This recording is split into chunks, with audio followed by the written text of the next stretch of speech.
السلام علیکم ناظرین، جانزیب عباسی ایک نئے یوٹیوب پروگرام کے ساتھ حاضر ہے۔ سپریم کورٹ آف پاکستان میں پریکٹس اینڈ پروسیجر کیس کے حوالے سے ایک اہم معاملہ جو سپریم کورٹ آف پاکستان میں زیر سماعت ہے، کل پھر اس کیس پر سماعت ہونے جا رہی ہے۔ چیف جسٹس قاضی فیاض عیسیٰ کی سربراہی میں فل کورٹ اس کیس پر سماعت کرنے جا رہا ہے۔ چیف جسٹس قاضی فیاض عیسیٰ جیسے ہی انہوں نے بطور چیف جسٹس آف پاکستان اپنے منصب سنبھالا، انہوں نے فل کورٹ تشکیل دیا اور پریکٹس اینڈ پروسیجر کیس کو پہلے ترجیح بنیادیں کے اوپر سننے کا فیصلہ کیا۔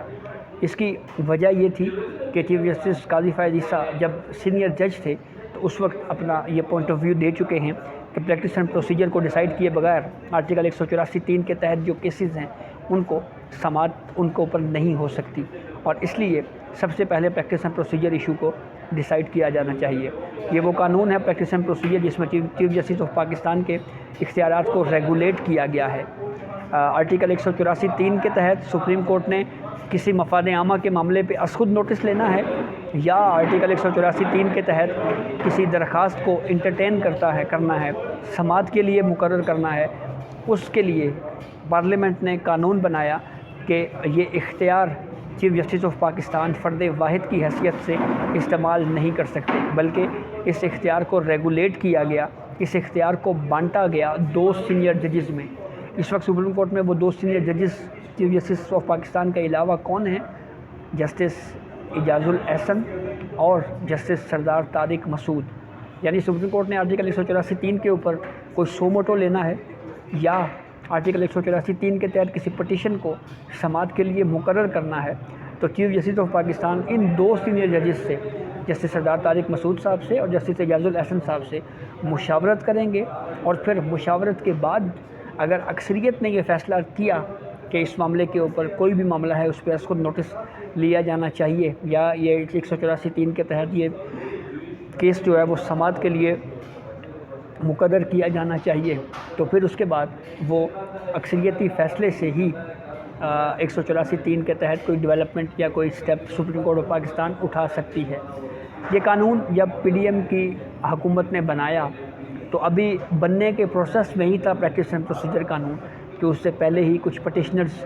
سپریم کورٹ میں آ گئے آرٹیکل 184(3) کے تحت۔ اس وقت چیف جسٹس عمر عطا بندیال تھے، ان کی سربراہی میں 8 رکنی بینچ بیٹھا اور انہوں نے اس قانون کو بننے سے پہلے ہی معطل کر دیا۔ کچھ سماعتیں ہوئیں اور پھر اس کے بعد اس کیس کو پینڈنگ رکھا گیا۔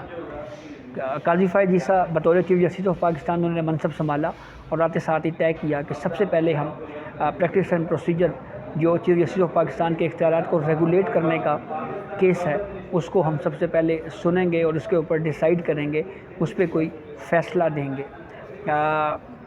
2 سماعتیں فل کورٹ کر چکا ہے، کل تیسری سماعت ہے، کل بھی لائیو ٹرانسمیشن دکھائی جائے گی، براہ راست نشریات دکھائی جائیں گی۔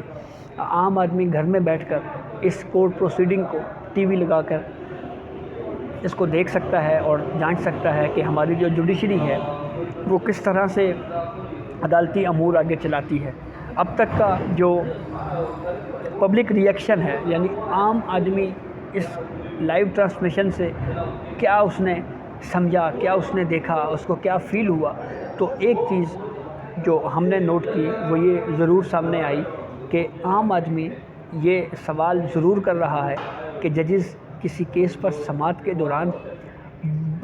بولتے بہت زیادہ ہیں یا وہ سوالات بہت زیادہ کرتے ہیں۔ اس معاملے کے اوپر چیف جسٹس قاضی فیاض عیسیٰ بھی ان 2 ہیئرنگز میں یہ کہہ چکے ہیں کہ زیادہ سوالات کے سبب کورٹ پروسیڈنگ میں وکیل جو ہے وہ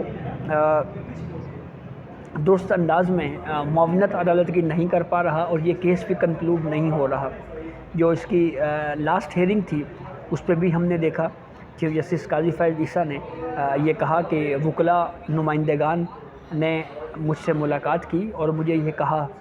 کہ بہت زیادہ سوالات ہونے کے سبب وکلاء جو ہے وہ عدالتی معاونت درست نہیں کر پا رہے اور بعض اوقات وہ اپنے آرگیومنٹس کو ہی بھول جاتے ہیں، اور اس لیے میں تمام ججز سے بھی گزارش کروں گا کہ ہم سوالات جو ہیں وہ کم سے کم کریں تاکہ اس کیس میں وکیلوں کو اپنے آرگومنٹس دینے میں آسانی ہو۔ لیکن اس کے باوجود بھی کچھ کوشچنز پوچھے گئے، کورٹ کے میں یعنی جو ججز اس کیس کو سن رہے ہیں ان کے ذہنوں میں بھی کچھ سوالات ہیں جس پہ وہ عدالتی معاونت چاہ رہے ہیں۔ مسلم لیگ نون کے وکیل، انہوں نے ابھی آرگیو کرنا ہے، JUI کے وکیل ہیں، انہوں نے اس کیس میں آرگیو کرنا ہے۔ پھر اس کے بعد پاکستان تحریک انصاف کے وکیل اپنے آرگومنٹس مکمل کر چکے ہیں۔ MQM کے وکیل بھی اس کیس میں آرگیومنٹ کریں گے، فریق بن چکے ہیں وہ اس کیس میں۔ اب پریکٹس اینڈ پروسیجر ڈیسائیڈ ہونے کے بعد ہی کورٹ کے امور آرٹیکل 184(3) کے تحت جو ہیں وہ آگے چلائے جائیں گے۔ لیکن ایک چیز بالکل واضح ہے کہ practice and procedure case decide ہو بھی گیا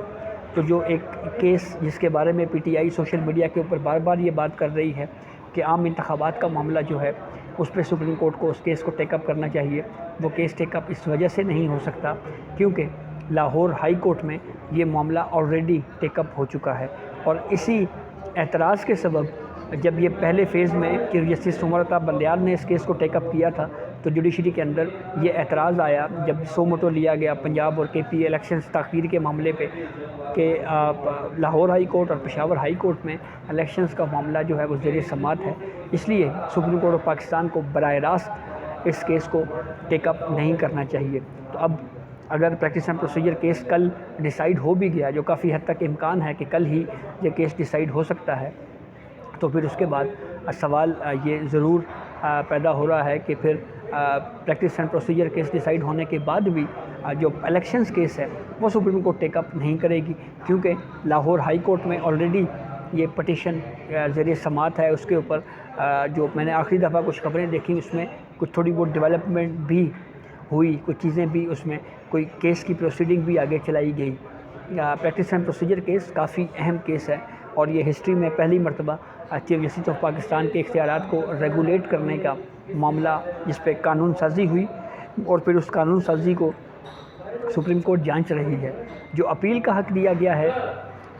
آرٹیکل 184(3) کے فیصلوں کے خلاف، اس کے اوپر بھی کچھ ججز کے ذہنوں میں سوالات ضرور ہیں، بالخصوص وہ ججز جنہوں نے مستقبل میں آگے جا کر چیف جسٹس آف پاکستان بننا ہے۔ ان میں سے کچھ ججز ایسے ہیں جو بظاہر ان کی آبزرویشنز یا ان کے سوالات سے یہ لگ رہا ہے کہ وہ اس قانون کو سپورٹ نہیں کر رہے، بلکہ وہ یہ کہہ رہے ہیں کہ یہ اس اختیار کو ریگولیٹ کرنے کا اختیار سپریم کورٹ کو ہی حاصل ہے انتظامی سطح کے اوپر، اور اس کو پارلیمنٹ جو ہے وہ ریگولیٹ نہیں کر سکتا۔ لیکن کچھ ججز جو آزاد